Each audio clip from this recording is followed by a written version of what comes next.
What is up, guys? So with season 5, wave control and freezing has become even more important in bot lane especially. So with these rise of these mega tanks with Cinderhulk and stuff like that, it's even more important for ADs to get farm and items quickly. And well, if you're freezing, you're making the enemy AD weak, and it's a huge advantage for your team. So the big reasons why you would freeze are because it makes it easier for your jungler to gank, it denies experience, it denies gold from the enemy carry. And just before we kick off, in case anyone isn't sure, wave control is talking about how you manage the minions in your lane, and freezing is keeping the wave in an advantageous position for you while it keeps the enemy away from them. So the best place to start is with wave control, and there are kind of 3 positions that the wave can have in bot lane. Either the minions will be towards your turret, they'll be in the middle of the lane, or towards their turret. We're going to be looking at a bird's eye view of bot lane because this is really the easiest way that I can show you these different zones and why each one is going to be good. So first one is at your turret. So their minions outnumber yours, and it means you can't trade because they have the minion advantage. It will eventually push into tower and you'll have to farm under tower.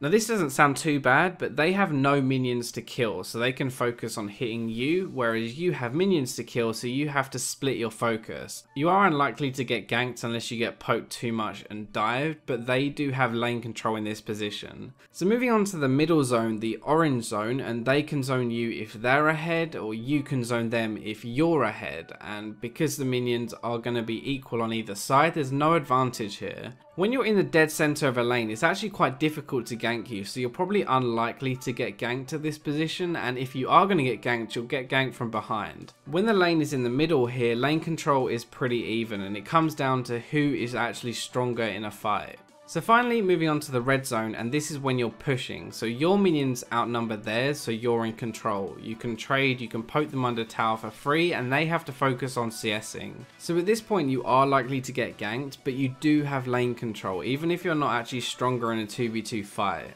So those are the 3 main outcomes of wave control in bot lane, but let's just kind of look at how you achieve each one, I guess. So pushing is going to get you an advantage. It's the easiest way to establish lane control because they can't really fight back, and it forces them to focus on the minions and not you. They may miss some CS under tower, but you're still feeding them the wave by pushing it into them. So you are still in control, but kind of what good is it if you're still feeding them gold? So this is kind of where freezing comes in. This is the way you deny gold. So the way to do it is to push the wave into tower, and when it comes back, it will slowly push to you. You only want to last hit and let the wave ease back just past the middle towards your tower. So this is where you can freeze and zone the enemy AD carry properly. If they come for CS, you leave the wave and you fight them, and if they don't, then you continue to last hit, sometimes killing a few more to keep the wave where it is. So if we go back to our zone example from before, this is kind of the ideal place to really have a freeze. It's not too close to your tower, but it's at the end of your lane. What you're really achieving or doing by all of this is you're forcing the enemy AD to sit back. They're going to miss gold, they'll miss experience, and it's putting them further behind than if you were to push the wave into them.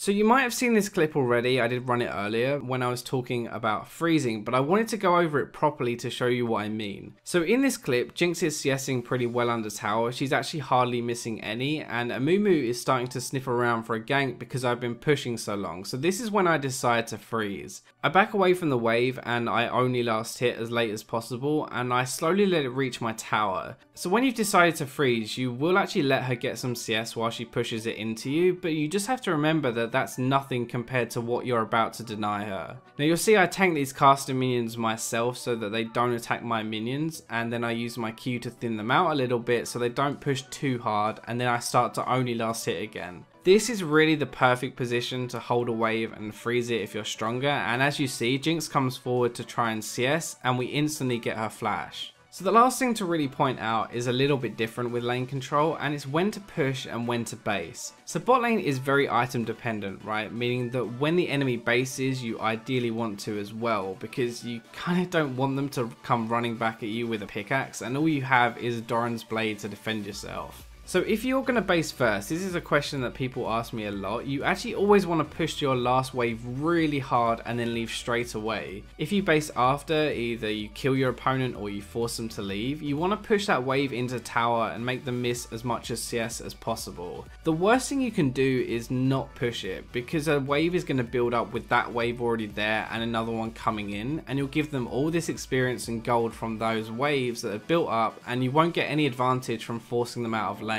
So these are the basics of wave control and freezing, I guess in simple terms, but this is all you need to know until you reach a low diamond standard. Just try it in your next game and I promise you will see a bigger difference between how strong you are and how strong the enemy AD is by the end of the lane phase. As always though, that is all for this video, so I'll catch you next time.